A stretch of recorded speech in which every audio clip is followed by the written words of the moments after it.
নব্বইয়ের দশকের গ্রান আজও মিশে আছে মতলব উত্তরের সটাকি বাজারের হাটে।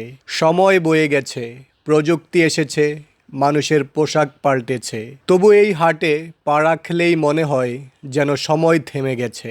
দাঁড়িয়ে আছি এক সোনালী স্মৃতির প্রান্তে।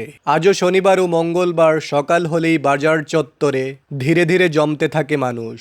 দূরের গ্রাম থেকে কেউ আসে বাঁশের তৈরি ঝুড়ি মাথায় নিয়ে, কেউ আসে সাইকেলে শাকসবজির বোঝা বেঁধে, কেউ বা নৌকায় চড়ে আসে নদীপথ পেরিয়ে। নৌকার ছলছলে শব্দ, মানুষের হাঁক ডাক আর ভ্যানে চেপে আসা পণ্যের ঝনঝন শব্দে হাট জুড়ে তৈরি হয় এক ধ্বনিময় জীবন ছন্দ, যা ৯০ দশকের সেই চিরচেনা দিনেরই প্রতিধ্বনি। হাটের এক কোণায় আজও ধোঁয়া উঠতে দেখা যায়, সেখানে এখনো শোরশো শব্দে হাতুড়ির আঘাত পড়ে লোহায়। গরম আগুনে লোহা পুড়িয়ে বানানো হয় দা, কোদাল, হাসুয়া, বটি, যা এখনো গ্রামীণ কৃষি জীবনের অপরিহার্য অংশ। হাটে এখনো বাদাম বিক্রি করে ভ্যানে করে বাদামওয়ালা, পসরা সাজিয়ে বসে মাছওয়ালা, সবজিওয়ালা, চাল ডাল বিক্রেতা, দেশি ফল বিক্রেতা। তাছাড়া দেশি সবজি, লাউ, কুমড়া, কচু, ঢেঁড়স, করলা, সিম, বেগুন, পটল, টমেটো, পুঁইশাক, পালং শাক, কলমি, লাল শাক এবং মৌসুমি ফল যেমন কলা, পেয়ারা, আম, কাঁঠাল, জলপাই, গৃহস্থর ফলের ঝুড়ি সরাসরি এখানে বিক্রি হয়। তাছাড়া দেশি মুরগি ও হাঁস, মুরগির ডিম, হাঁসের ডিম, মুরগির বাচ্চা এবং হাঁসের বাচ্চা, দেশি গরুর দুধ, আতপ সিদ্ধ চাল, মসুর, মুগ ও ছোলা ডাল, আদা, রসুন, পেঁয়াজ, শুকনো মরিচ, হলুদ, ধনে, নারকেল ও নারকেলের তেল এখানে বিক্রি হয়।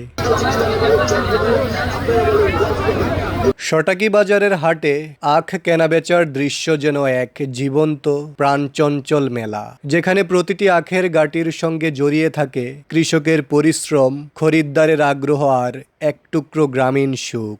এই হাটে এসে বোঝার উপায় নেই যে আমরা ২০২৫ সালে দাঁড়িয়ে আছি। এটা যেন সেই ৯০-এর দশকেরই কোনো সকাল, হুবহু আগের মতোই।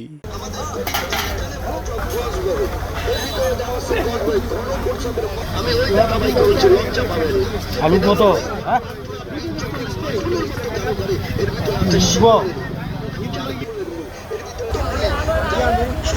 সকাল বিকাল ২ টাকা করে খিটখিটে মেজাজ, সকালবেলা কাজে বেরিয়ে যেতে পারে না, শরীরের মধ্যে চাবায়।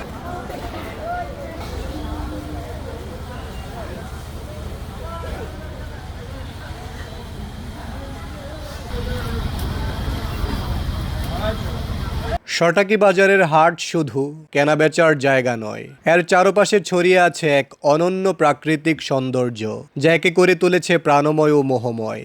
বিশেষ করে হাট বসার দিনগুলোতে এই পরিবেশ হয়ে ওঠে যেন গ্রামীণ জীবনের এক জাদুকরী চিত্রপট, যেখানে প্রকৃতি ও মানুষের মিলন ঘটে নীরব অথচ গভীরভাবে।